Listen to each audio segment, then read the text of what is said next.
I'm in my early 50s. Recently, the most shocking event of my life unfolded. It all happened during a solo trip when I met a woman. I've been agonizing over whether to confess this to my wife and ended up posting about it online.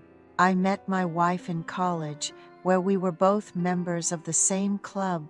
Initially, we were just close friends, but after graduation, we started dating as we began to see each other in a romantic light.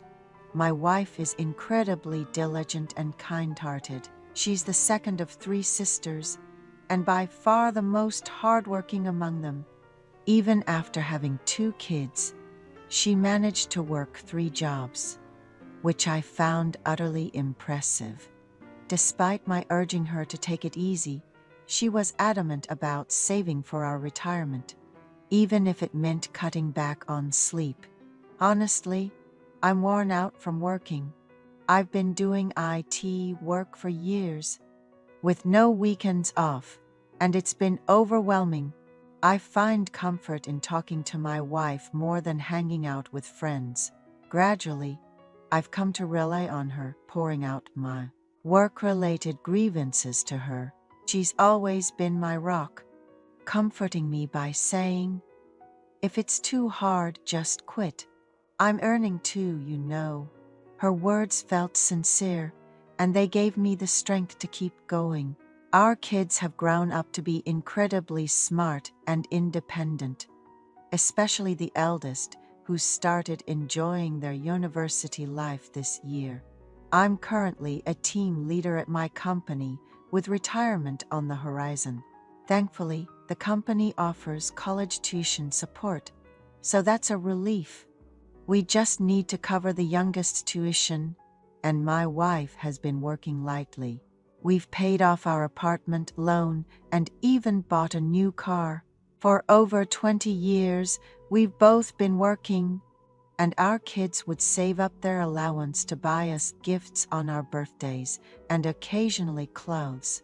Despite what seems like a happy life to others, I've felt a strange emptiness.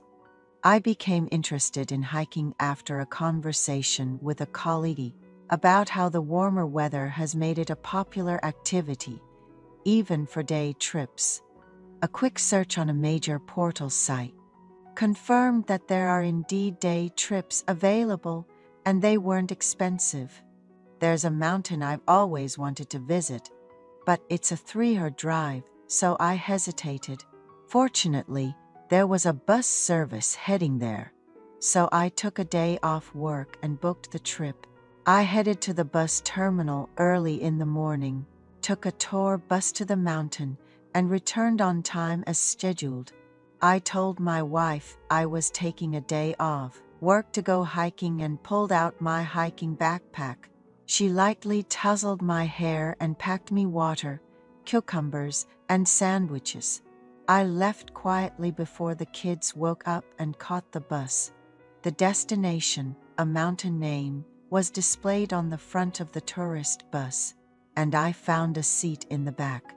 Most of the passengers were strangers to me, many in their 60s, dressed in colorful hiking gear and boots, sitting excitedly.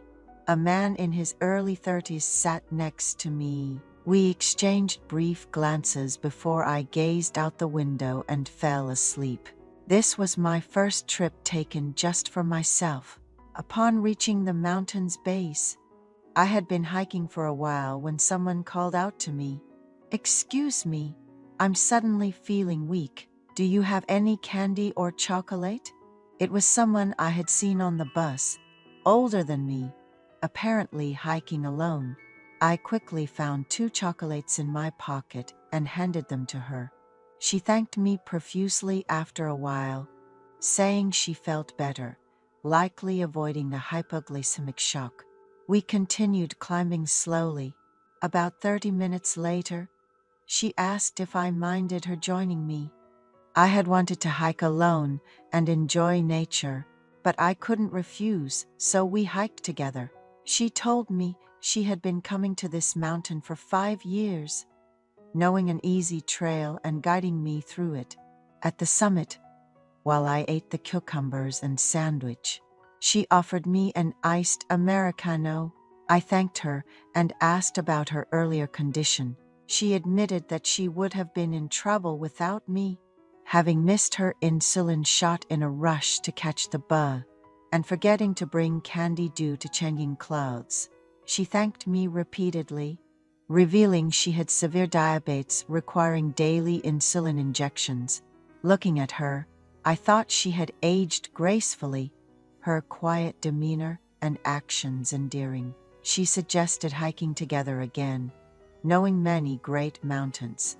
I was about to say I'd bring my wife next time, when she offered to treat me to a meal at the bus terminal. Without thinking, I agreed. After descending the mountain, we hopped on a tour bus back to the terminal. Being someone who isn't picky about food, I let her decide on the menu. Instead, she suggested we grab a drink, to which I readily agreed. Despite having diabetes, she mentioned she occasionally indulges in alcohol but manages it through exercise, assuring me there was no need to worry. Living near the terminal, she shared that her children were all married in their late 20s and her husband, who conducts business abroad, visits only about twice a year. The distance had dulled their emotions, she admitted. Mid-drink, her eldest son called, saying, "Mom nearly had a fall during today's hike. But fortunately, the person who helped her out is with her right now. Yeah, don't worry about me. I'll take good care of myself." Before hanging up, she was incredibly upbeat and positive. She expressed a desire to share her plans and asked for my number. We exchanged contacts and parted ways. A few days later, she reached out, asking if I'd be interested in joining her for a hike on Saturday via a tour bus. Without consulting my wife, I agreed. After booking through the link she sent, we sat together on the bus and enjoyed the hike. My wife, enjoying her alone time, trusted me amidst the frequent incidents occurring in hiking groups. Despite feeling a bit guilty, I chose not to dwell on it. I found myself deeply attracted to her understanding and empathetic nature. Honestly, my wife seemed older than her age, while she appeared at least a decade younger than hers. On our third hike, we ended up creating a secret. I lied about going on another hike, dressed in my hiking gear, and went to her place instead. She complained about her husband barely being home and acting like a lodger when he was. I helped alleviate her grievances, and we've been seeing each other regularly since. People might question what I'm doing with an older woman, but honestly, I feel more compatible with her than with my wife, bringing a sense of novelty. My wife, who used to hike solo, now seems healthier, which somehow makes me feel guilty. I plan to prepare a special event for our upcoming anniversary to reassure her. Juggling two women has been challenging, but I'm more inclined to enjoy this situation.